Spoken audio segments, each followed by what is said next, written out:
Today I'm excited to show you a stunning two-tier elegant bridal veil in 4 easy steps, all for under $50. This veil can be worn with a blusher, over or back. Let's just dive in and make the beautiful traditional cording edge veil. First thing I'm going to do is the 42 inch, and I use a rotary cutter to do this.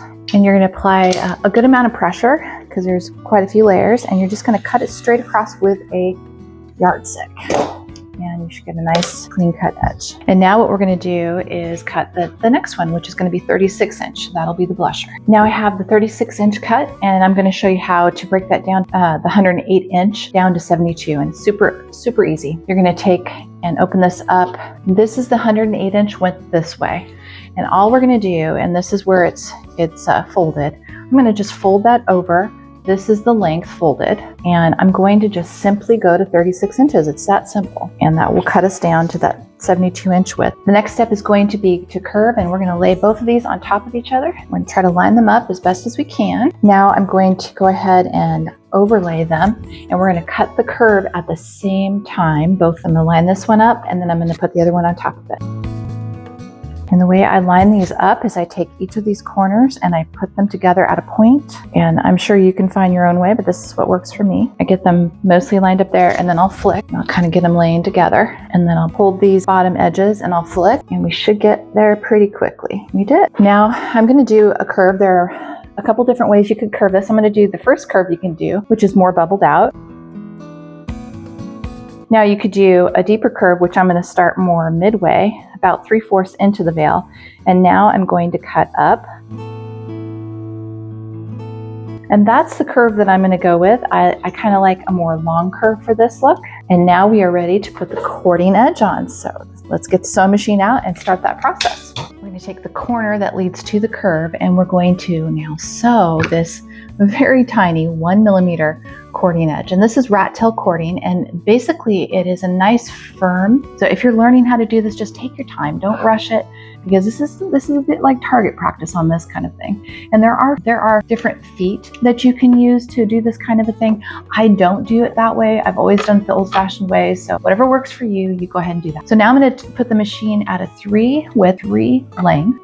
The goal will be to sew right dab in the middle of this cording edge. And so you're not going to be able to daydream, I'll tell you that right now. And that first few inches is the heart. So make sure you got everything lined up. I have the position on my needle all the way to the right, and I like to sew with a little bit of that excess over here. The seam allowance is important for this look, because what I'm going to do is I'm going to be cutting that off, and that's going to give us a clean, fabulous finish. Now you're going to give yourself a good tail, and you're going to anchor that first one smack dab in the middle.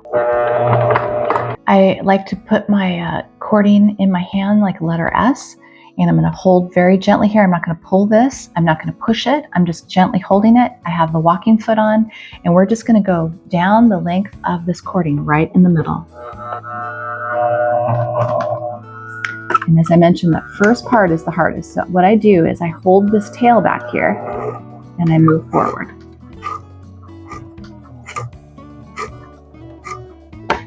Now that I've got myself anchored in there really well, I'm going to go ahead and go slowly down the middle of the cording. This is going to be a very slow process, but in the end, the look is so worth it. Now here's the question: what happens if you go off of the middle of that cording, which is very easy to do? What you're going to do is you're going to pull it up, cut it, and then what you're going to do is you're going to go back a little further and then re-sew, just like you did before, locking the stitch, and you won't see it at all.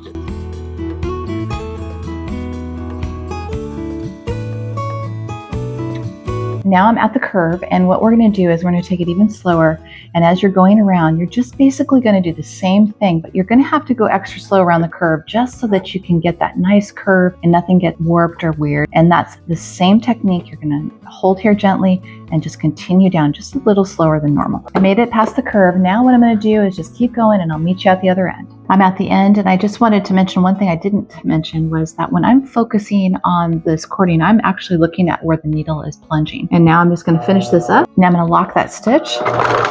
And I want to show you what it should look like at this point. So at this point, your veil is going to look like this. You see there's your seam allowance and there's your cording edge on there. And it's just beautiful and bouncy. Isn't that great?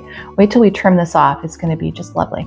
Now I'm going to do the 42 inch, same exact way, and then I'll meet you at the table and we will trim this up. For this next part, I'm going to be using some rubbing alcohol and have my Q-tips handy because we are going to fix anything that happens along the way, and sometimes you might have missed a stitch and you can just glue it a little bit, and sometimes you'll nick this as you're going along cutting off that seam allowance, and then we can repair it with some glue. All right, it's super simple. What we're going to do now is we're going to take this lovely cording edge and we're going to move it to the next level by cutting off this little seam allowance. And it's pretty simple.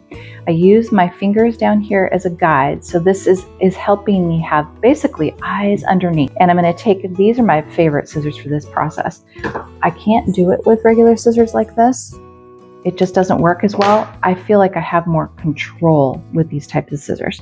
And I'm just going to go in here and right up against, using that finger as my guide, I'm going to go right up against that cording.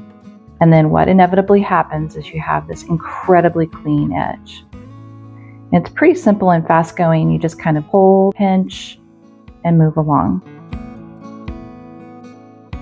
And you really want to take your time. This is a great time to grab some coffee, get a little Audible going, talk to a friend. It's really mindless. You can just kind of, just chit chat while you're doing it. All right, I'm not going to bore you with this entire 2 veils, but you get the idea. And if I get a nick, I'll stop and show you what that looks like. But essentially, if I accidentally nick this, I would just take my glue and dab a little tiny bit of glue and just kind of push it in, and everything will be back together again. All right, I'm going to finish up this cording edge. As you can see, it's already looking fabulous. And then I will meet you on the other end and I'll show you how to gather both of these veils together and put them on a 4-inch comb. Now that we have all the veils trimmed up and ready to go, and the edge is just looking so beautiful. All right, so what we're going to do is we're going to take each veil and I'm going to determine the center. And the reason I'm going to do that way, and we're going to do it at the top where we're going to gather. Sometimes when we're cutting the width, we don't get them exact. So that way, when we start in the center, we'll work our way to the sides and then it'll all even out in the end. I'm determining the center here, and I do that with quilter's tape. It just is a lot easier for me. And I'm going to go ahead and lay this one out, making sure the cording is facing the same direction. All right, here's the center of that veil, and now the center of the next one. We're going to take off our tape here, and now I'm going to begin to pin. And the way I pin is I do a weaving with long needles, and I just kind of weave the needle about twice, and that way it won't come out. And I'm going to go all the way to the edge of each side. All right, we made it to the end, and as you'll see, it's not perfectly lined up, and that's not a problem because when we gather it, it'll all just kind of even out in the end. All right, next side. All right, now what we're going to do is we're going to gather this, and you will need, for this part, some fishing line and 2 safety pins, and I'm going to show you the quickest way to gather a 2-tier veil, or any veil for that matter, is with fishing line. All right, I'm going to pull my machine over and we'll get started. Double check that, make sure that your cording edges are both facing up, and we're going to put our fishing line in. And again, I'm going to have a little bit of a seam allowance. Because we're not gathering with thread, we're gathering with the fishing line. You're just going to do a nice lock stitch, and the first one is the hardest to get started. And once you get that locked in, what we're going to do is we're basically going to go back and forth and straddle the fishing line. And I'm going to do the same S-like form, and I'm still holding but not pulling or pushing. And here's a cool thing. I'm running out of the fishing line. Now I'm going to pull it. And as you can see, it's gathering already back here. And this is going to make it the easiest 2-tier you've ever gathered in your life. All right, I'm going to see you at the other end. I'm at the end, so now I'm going to lock that stitch. What we're going to do now is we're going to keep this fishing line on, and I'm going to use the sewing machine again in a second. I'm going to show you really quick how fast this is going to gather. All you do is pull and you are gathered. But it doesn't stop there because we do need to make this so it doesn't move around. And the way I'm going to do that is I'm going to sew a very tight zigzag, about a 2 width, 2 length, into the stitch here. And I'm going to do that over and over real quick. But before I do that, I have to line all this up really carefully. And what we want is all of these gathers to be straight going down, and all of the seam allowance straight going up. And once you have that all lined up, you'll get your comb. We're going to match the gathers to the comb. We know that's about where we want it to be. And then I'm going to pull my sewing machine over, and we'll continue to check that throughout the process. And Now I like to pull this out just for a minute, and we're going to lock that one stitch right there with this pulled out. And again, it's a 2 width, 2 length, very tight zigzag. So now that you've anchored that, you can kind of see you have freedom to go in and out. And I'm going to be holding this tight on this end. I'm now pulling it so that this safety pin is stopping it from moving. And with that lock stitch, now I'm going to make sure everything is out from underneath and straight this way, and everything is not bunched underneath. And now what I'm going to do is go back and forth about 100 times until that ditch is nice and thick and tight. And towards the end here, I straddle my fingers real carefully. And I like to make sure that those 2 cordings are lined up nice. All right, we'll pull that off. Keep your fishing line on. Now, if this is longer than what I need, not to worry. That's why I'm going to keep it on the fishing line. And we're about exactly on the money. I'm going to still keep it on the fishing line for a moment. Now what we're going to do is we're going to cut off that seam allowance. Now the next thing you want to make sure both of the tiers are facing in the right direction. So both the tiers are here. And now with the veil, so because we want this to flip in the right direction, this is the front side and this is the back side facing the bride's back. And now we're going to put the comb in an arch this direction, opposite, and we're going to then adhere it to the comb so that when it flips, it goes into the bride's head this way.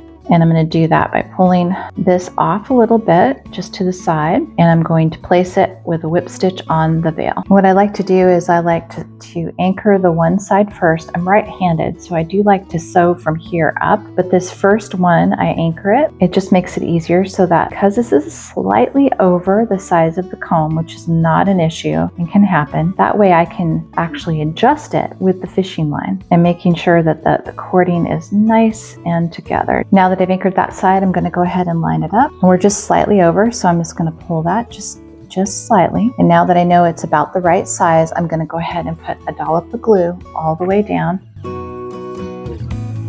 And this is why I have the rubbing alcohol handy, because this is inevitably when glue will get on the veil or maneuvering it around. And you're just pinching it and pulling it. And because we anchored this side, we can pull a little bit. All right, we got it at the end there, just nice. And now we're going to go ahead and lock that stitch. And once we have this one locked, we can release it from the fishing line. All right, release your fishing line and save that for another project. And then we're going to just whip stitch it all the way down. And there's one more important step after that. So stay tuned for the next step after we've sewed this on. The comb is placed, and now to make it even more beautiful, we're going to cover this in some ribbon. And the way I do that is I just kind of measure it out and go around. That's the center, and it's going to wrap all the way around and give enough space so that you can fold over that edge. And then you're just going to put a dollop of glue all the way down this edge here.